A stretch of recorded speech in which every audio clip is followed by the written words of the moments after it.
प्यारे बच्चों, online teaching में आपका स्वागत है। मैं ऋषि रामप्रिया, सब्जेक्ट सोशल साइंस में इतिहास पाठ में मैं आपको प्रारंभिक युद्धोत्तर वर्ष इसके बारे में आपसे चर्चा करूंगा। ब्रेटन वुड्स व्यवस्था से पश्चिमी औद्योगिक राष्ट्रों और जापान के लिए व्यापार तथा आय में वृद्धि के एक अप्रियतम युग का सूत्रपात हुआ। तो जो ये प्रारंभिक औद्योगिक वर्ष है, इसमें जापान और औद्योगिक राष्ट्रों के बीच यानी एक युग का सूत्रपात हुआ। 1950 से 1970 के बीच विश्व व्यापार की विकास दर सालाना 8% से भी ज़्यादा रही, 50 से 70 के दशक में। इस दौरान वैश्विक आय में लगभग 5% की वृद्धि से दर से वृद्धि हो रही थी। विकास दर भी कमोबेश स्थिर ही थी, उसमें ज़्यादा उतार चढ़ाव नहीं आए।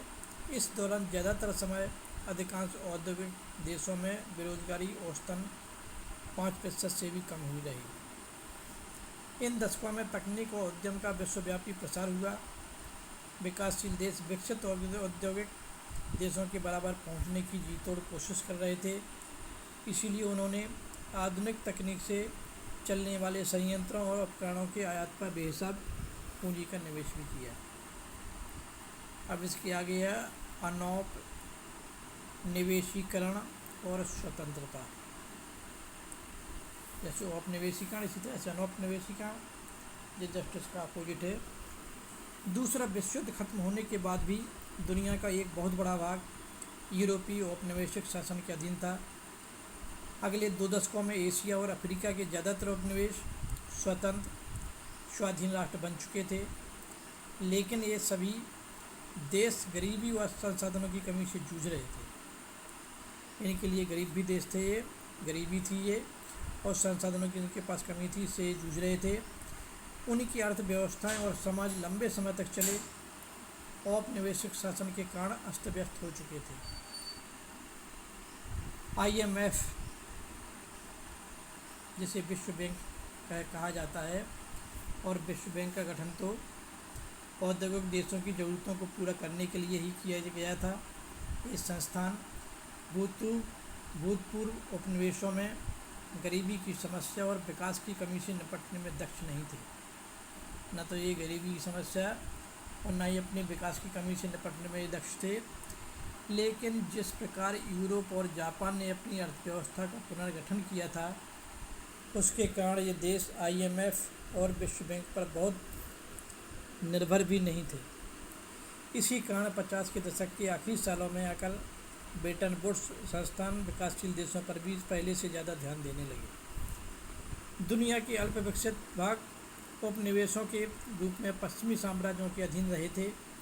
विडंबना यह थी कि नव स्वाधीन राष्ट्रों के रूप में भी इनको अपनी जनता को गरीबी और पिछड़ेपन से गर्त से बाहर निकालने के लिए उन्हें एक अंतर्राष्ट्रीय संस्थानों की मदद लेनी पड़ी, जिन पर भूतपूर्व औपनिवेशिक शक्तियों का ही वर्चस्व था। अनौपनिवेशीकरण के बहुत साल बीत जाने के बाद भी बहुत सारे नव स्वाधीन राष्ट्रों की अर्थव्यवस्थाओं पर भूतपूर्व औपनिवेशिक शक्तियों का भी नियंत्रण बना हुआ था।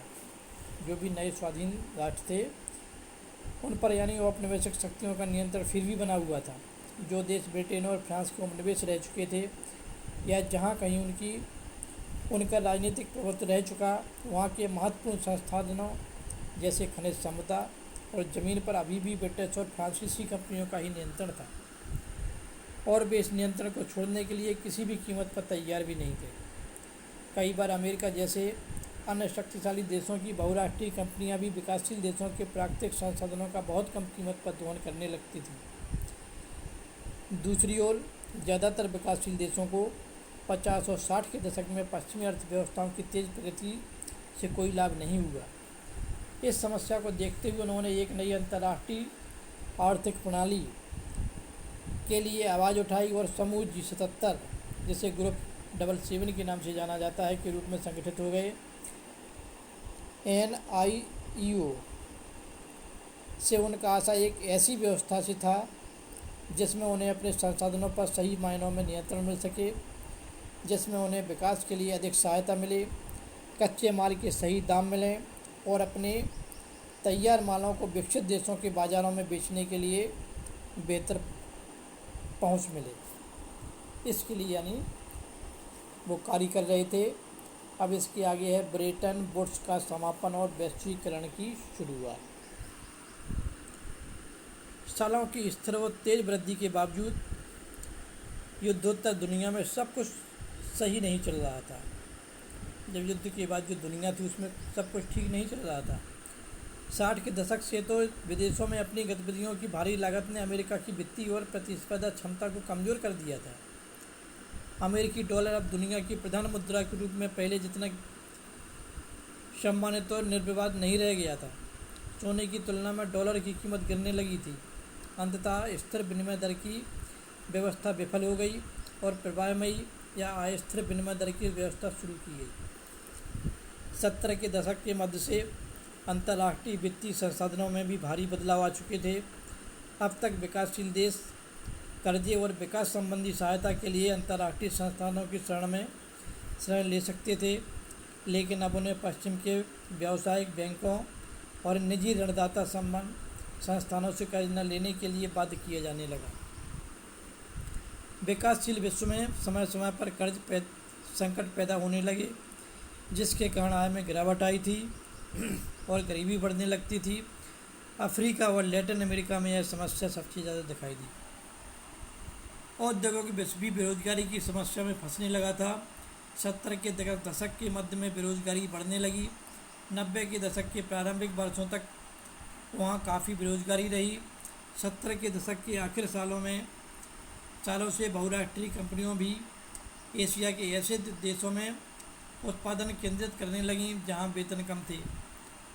चीन 1949 की क्रांति के बाद विश्व अर्थव्यवस्था में अलग थलग ही था, परंतु चीन में नई आर्थिक नीतियाँ और सोवियत खेमे के बिखराव तथा पूर्वी यूरोप में सोवियत शैली की व्यवस्था समाप्त हो जाने के पश्चात बहुत सारे देश दोबारा विश्व अर्थव्यवस्था का अंग बन गए।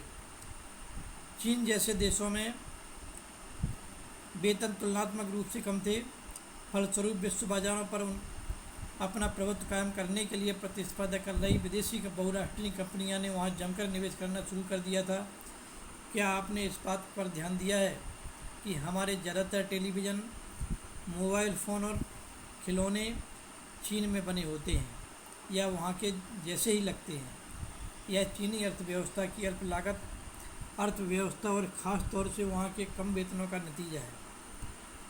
उद्योगों को कम वेतन वाले देशों में ले जाने से वैश्विक व्यापार और पूंजी प्रवाहों पर भी असर पड़ा। अगले 2 दशक में भारत, चीन और ब्राज़ील आदि देशों की अर्थव्यवस्थाओं में आए भारी बदलावों के कारण दुनिया का आर्थिक भूगोल पूरी तरह से बदल चुका था। प्यारे बच्चों, ये आपका लेसन हो गया है।